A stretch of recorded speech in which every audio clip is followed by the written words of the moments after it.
It's another edition of the Reset. Hit the subscribe button. Come on now, hit that subscribe button. It is now time to talk about that draft and if Shadour Sanders should have been drafted in the first round. Let's go.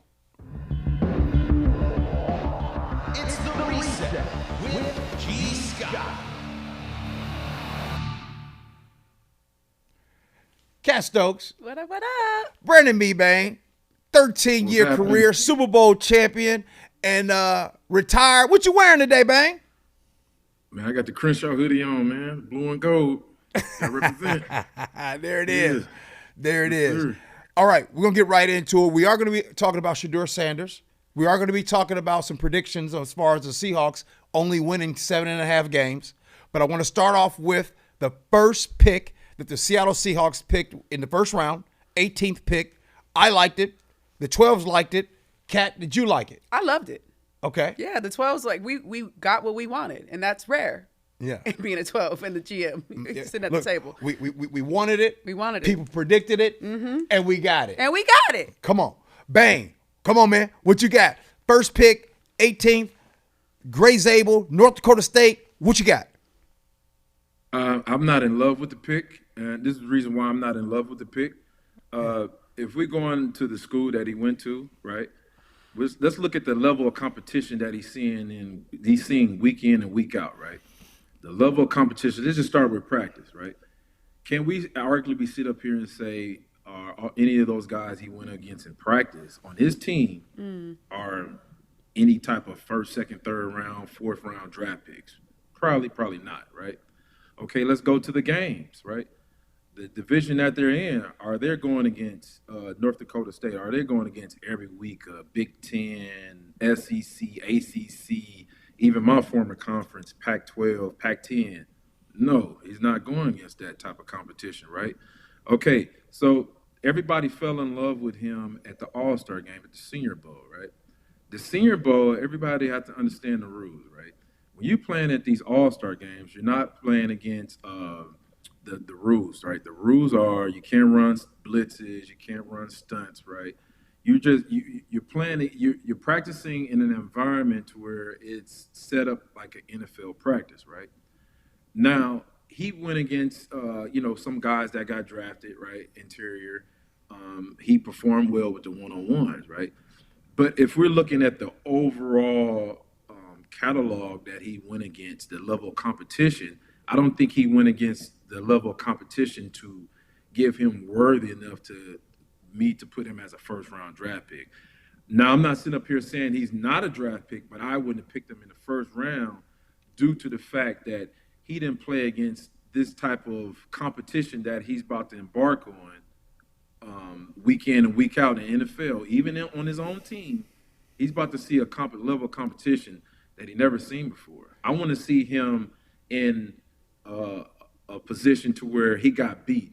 How did he react to that? When I looked at him in North Dakota State, I didn't see the competition to where he was even struggling, right? It was like very easy to him.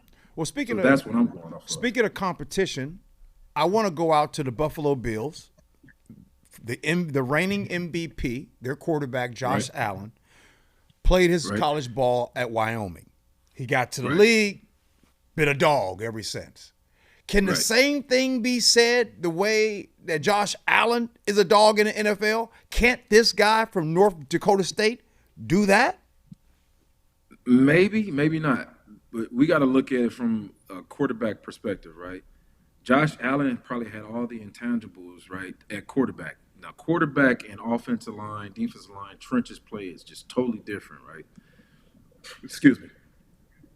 We got to look at the simple fact that at the offensive line, he's going to see some movement, he's going to see some strength, he's going to see some height, he's going to see some weight that he never seen before.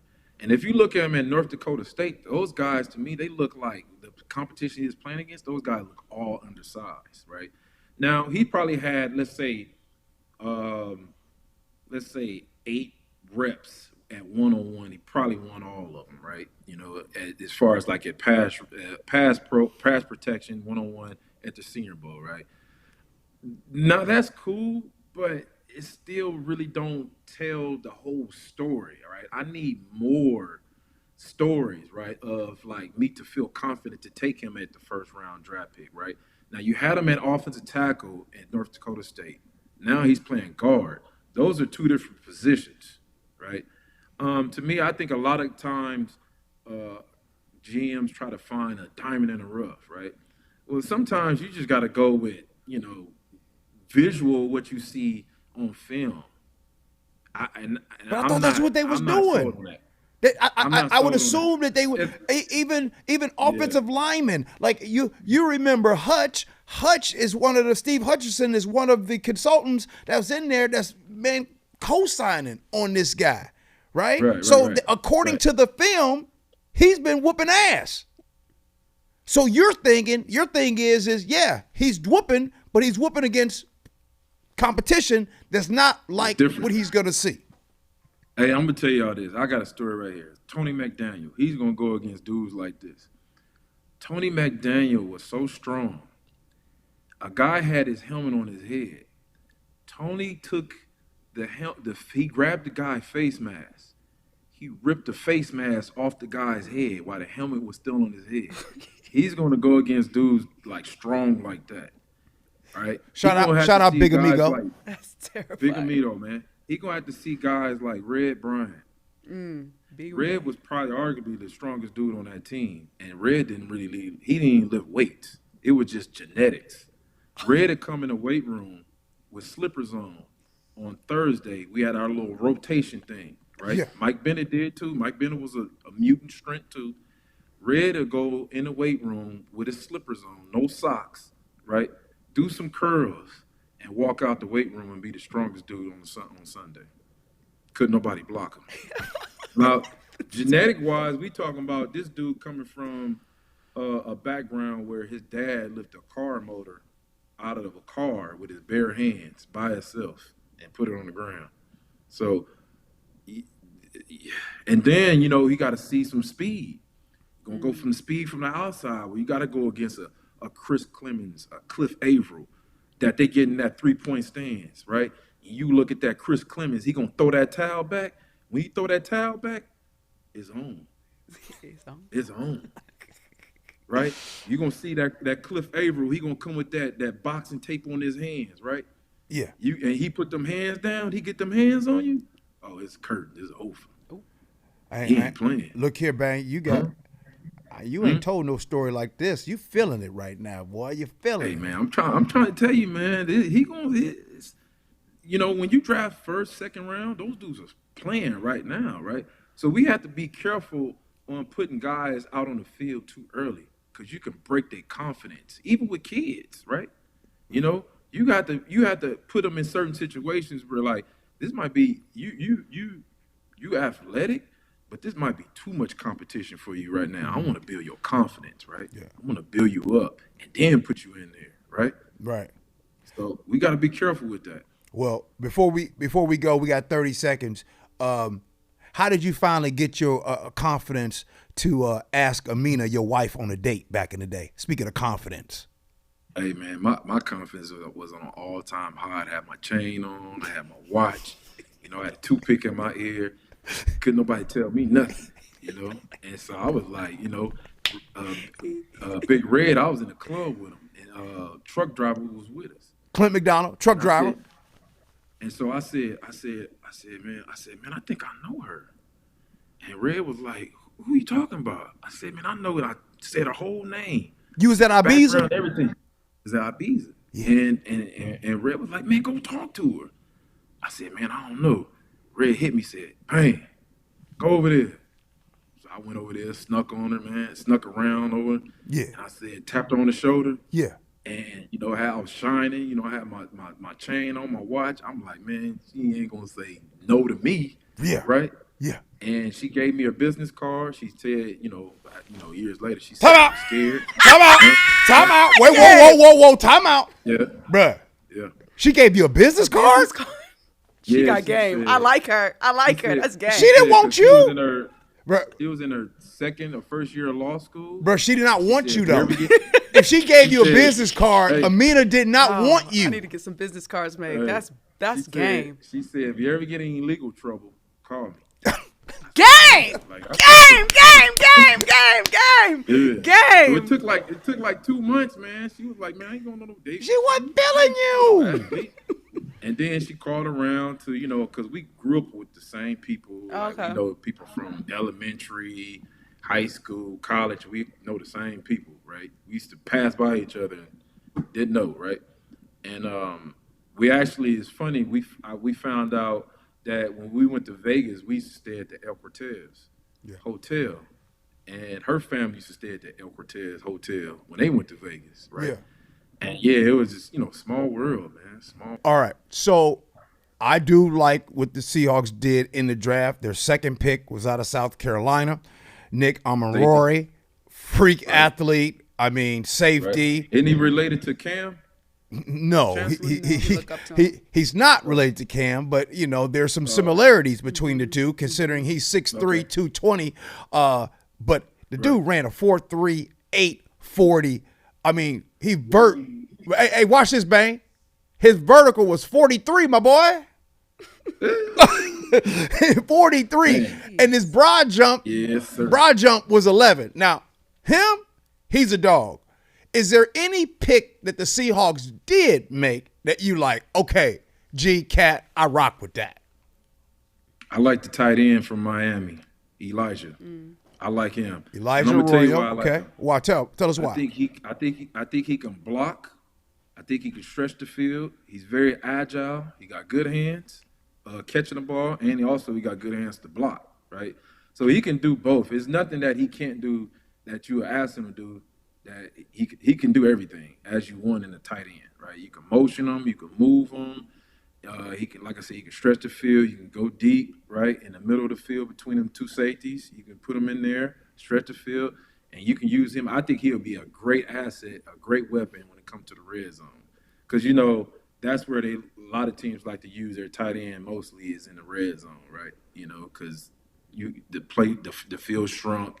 The playbook shrunk, everything shrinks.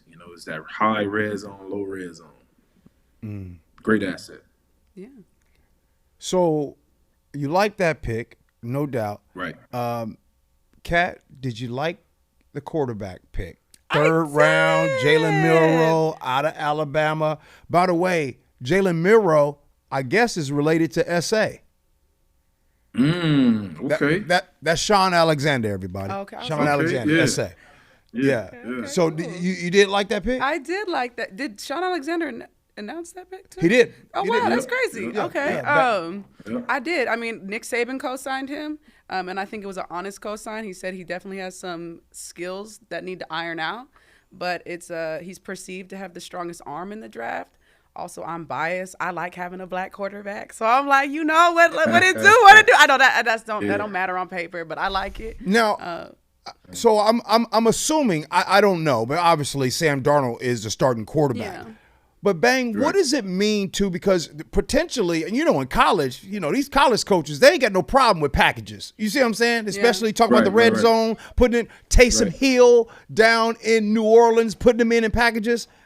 What's your thoughts on maybe Jalen Milroe, packages, 4th and 1, tush push, all that kind of stuff? What's your thoughts on that? It all depends on just the rhythm of the offense. It all depends on the rhythm of the starting quarterback. You don't want to get in a situation to where you put him in and it's very predictable, right? Because when you rotate him in, you're like, oh, he running the ball, he running the draw, something tricky, right? So that right there is, you got to be careful on really like rotating quarterbacks.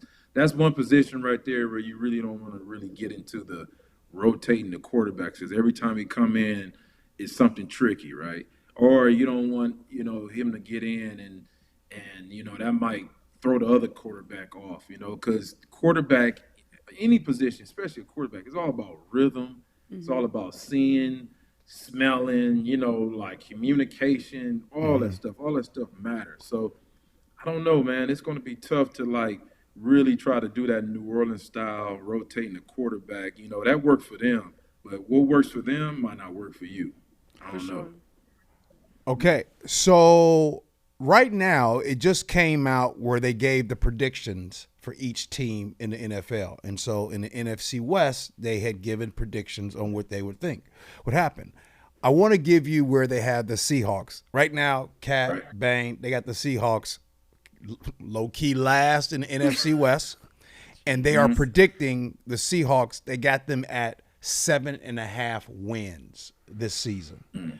Cat, when you hear that the prediction of the Seahawks winning 7.5 games, do you agree? And what's your thoughts? Well, I'm biased, so no, I don't agree. You know, can I ask where the 49ers are ranked? I don't have it offhand, okay. but they are higher, definitely higher. Yeah, yes. No, I disagree with that. If I judge this soberly, I can see why, because kind of speaking to what Mebane's point is, our offense does need to get into a rhythm. And I know we have like Coach McDonald settling into his second year, but our offense is not. It's a whole different vibe, different offensive coordinator, different quarterback, new receivers. So that's a huge hurdle, I think, that we need to overcome this season. However, again, I'm biased. I don't think 7.5 games, especially the 12s. The 12s are not going to be happy with 7.5 games. I agree with that. And Cat, I think Cat is on the money with that, Bang, because look, defensively, I think even you're giving this defense love. Even you are giving this D-line love. Defensively, I think this season we're coming into with some confidence. It's the offense that we don't know. Third offensive coordinator in 3 seasons. It's going to be, you're trying to get some continuity going with the offense, continuity going with the offensive line. Your thoughts on 7.5 wins that they're predicting for this team, Bang? Okay, so let's look at the overall draft, right? Okay, so the Seahawks had 11 draft picks, right? 9 of them were offensive players, and the other 2 were defense, right? So obviously, yeah, they're definitely trying to make an adjustment and trying to address the offense, right? This is what I would do. I'm putting my GM hat on. Come on. Right? Put it on. Come on. I'm calling Philly again. Philly, I give you a second and a 5th round draft pick. I want AJ Brown. Why you keep wanting him? This is why. Listen to me. I want him. The reason why I want him, right, is because he's going to make Jackson and Jigba better. He's going to make him a better pro. He's going to teach him some stuff that the position coach can't teach him. That's real. Ooh. You see what I'm saying? That's real. He's going to take him to another level. Is that really? Whoa, stop right there. We'll get back to that point, but I want to ask something real quick. Yeah. Who do you learn more from? Your position coach or the veteran? I would say some small intangible stuff. I would say you probably learn from the veteran, because your position coach change. Let's say for example, your position coach might change every 2 or 3 years, right? But you probably would play with more veteran guys that give you some small little nuggets that'll take your game from 0 to 10 or 15, like little small things, right? So I got an example. Corey Redding. Corey Redding, hey, woo, that's a hey, big dog. That dude was so big, man. Every time he shake my hand, I'd be like, ah. But go ahead. Yeah. So Corey Redding, he came 2009 to the Seahawks. I remember. 3rd year. Yeah, veteran. Right. Corey Redding told me something real simple, real small. Right. I was lining up against him. We was working on stuff pre-practice, before practice. Yeah. You know what he said to me? He What? said, "Mebane." He said, I'm looking at your eyes. I can tell where you're going, right? And I said, "What?" So he said, "Bro, don't give away where you're going. Don't look there. Don't stare there, right? Like act like you got some glasses on. Act like you got some shades on." So not only was he telling me to pay attention to my eyes, right, but also pay attention to your opponent's eyes. Your opponent's eyes is going to tell you too. And so, I'm telling you, man, I used that, and that's the work, and I made so many plays by looking at other people's eyes. Hey, Bang, crazy. You made some plays, but did you make some money too? Come on, G. Come on, man. I'm just saying. Wait. Do you play the NFL to make plays or make money? Man, I don't see no minimum wage football players out here. I don't see no minimum wage football players out here. Hey, I like the Mayweather saying, man, we all prize fighters, man. Okay. Playing for a prize. Okay. But you don't use that prize as motivation. For sure. Because the prize won't motivate you to practice. Mm-hmm. So you got to use Yeah. some other stuff. Ooh. You're going to use some other stuff to motivate Write you. that down. That's the good. prize won't motivate you to practice. No. That's good. Okay. Yeah. There's a topic that I've been waiting on. It's the topic Uh-oh. around the world. As a matter of fact, check this out. Let me give you a little context and perspective. The number one pick in the NFL draft was Cam Ward. Shadour Sanders was a 5th-round pick. Right now, the rookie jersey that's selling the most right now is Shedeur Sanders, more than Cam Ward. All right, who wants to go first? Go ahead, ladies first. Cat, you want to go first? Shedeur Sanders drafted in the 5th round. People love a story. People love a comeback kid. That's what I'll say. I want to listen. I want to hear y'all. So, because I can go several ways with this. No. That's what we want. Go I ahead. want you, whatever way you go, come on. We get jumping it. in the carpool lane. Let's go. Man, I Come don't. on. It's Hey, the drama. It's in the carpool story. lane by yourself. It's the drama. It's the story. Okay, well let me start off. Okay, I'll you start start. off. Go ahead. Go get it, G. Shedeur Sanders was never a 1st-round quarterback. Shedeur Sanders wasn't a 2nd-round quarterback. There's 2 types of people about this topic. Yep. One, there are those who really haven't been around the NFL a lot, and there's those that have been around the NFL a lot. For those that haven't been around the NFL and are really upset about Shedeur not being a 1st-rounder, I get it. I give you grace. The ones that bother me are the ones that know better, that have been around the league and understands this league and are using their platform to tell everybody he was a 1st-rounder because everybody said, who is everybody? Who? Right. I don't care. Bang, you know this better than me. I don't care what they say. I don't care what they say. A lot of times teams call kids and be like, hey, we think we're going to take you here. We're going to take you in the 2nd round. And the team don't take them. I think we're going to take you here. I think we're going to take you in the 3rd round. And the team don't take it. Doesn't matter what they say. In life, you know this. It don't matter what they say, what you do. 32 teams in the 1st round said no. And so to which people might say, well, gee, they said no to Shedeur because they didn't like his daddy. Or they said no to Shedeur because they don't like him wearing sunglasses. They said no to Shedeur because he wears the jewelry. Yeah. Would y'all stop with that? If Shedeur Sanders is a 1st-round talent, I promise you, don't no damn teams care nothing about that. Now, one last thing. If you're calling collusion and you're saying that all the owners are getting together saying, hey, don't pick this guy, are you saying that Tom Brady was a part of that? Because the Raiders had a pick. Are you saying that? Are you saying that Tom Brady was like, yeah, okay, I'm with you. Yeah, let's not pick this guy up until then. You mean the same Tom Brady that was his mentor? You mean the same Tom Brady that was all in on Shedeur? All right, Bang, I'm done. You want me to go or you want Cat? You Cat, go. You want to go? You go. You want me to go? All right, I'll go. I'm gonna go in a whole different direction. Right. I thought he was a 1st-round draft pick. Word is that he didn't interview very, very well, right? Okay, and this is my thing, right? I believe quarterbacks have to carry themselves a certain way. Shedeur carried himself like his pops, a lot of confidence, wearing a jury. As a quarterback, you can't really have that type of mentality like a DB. Your responsibility is totally different. Your responsibility when it comes to play calling, understanding the system is on the next level compared to everybody else is times 10, right? I believe that he's a 1st-rounder. Do I think he was in the best offense to even really project him even more to be a 1st-rounder? No, not in college. I don't think so, because I thought they could have protected him better as far as like using better packages so he can stay in the pocket more and you can see him progress even more, even better, right? I thought he was a first rounder, but personality wise, I think people was like, nah, he too much.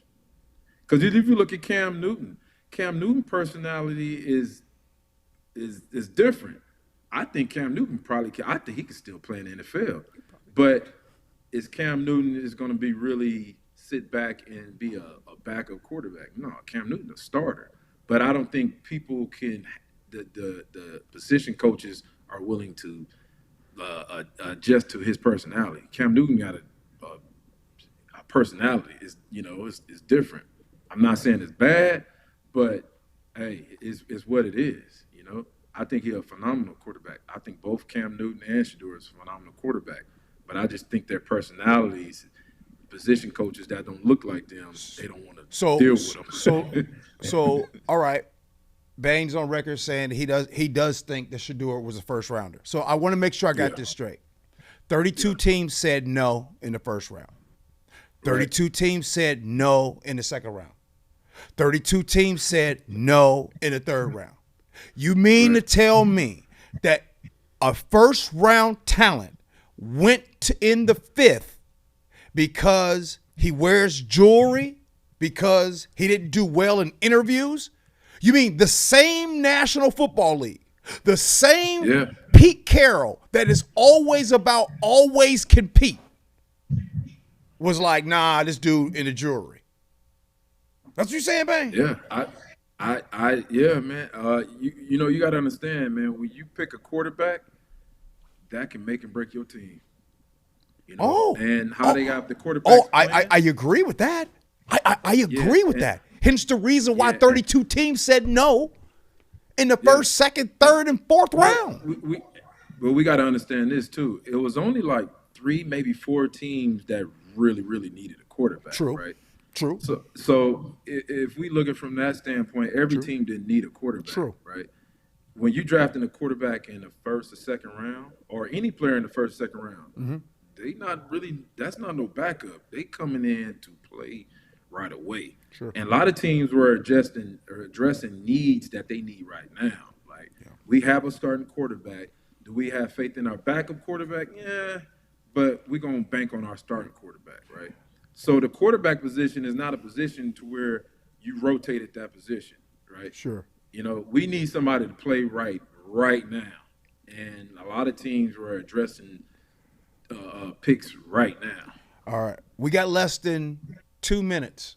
Kat, can we get your Shedeur now? Yeah. I'll flip it. My biggest annoyance with this it's not even on Shedeur. It's not even on the draft and where he went. It's the whole media circus. And I honestly think that affected more so his status in the draft than him in his bad interviews. The hypersensitivity, the hyper focus on who he is over every other player in that draft. If I'm a GM, I don't want that media coming to my team. I don't want them coming to my city. I don't want them nose picking into all of my business just for one player. I also think we're dealing with the echoes of Dion's legacy in the league. Dion he was Showtime, and also dealing with the comparison, whether you like it or not, of your dad's athleticism versus you. You not your dad, respectfully. And so I feel like you are also getting unfairly weighted with this legacy that really has nothing to do with you at the end of the day. But Dion didn't help because he paved a lot of the way for you to get to where you are. Right.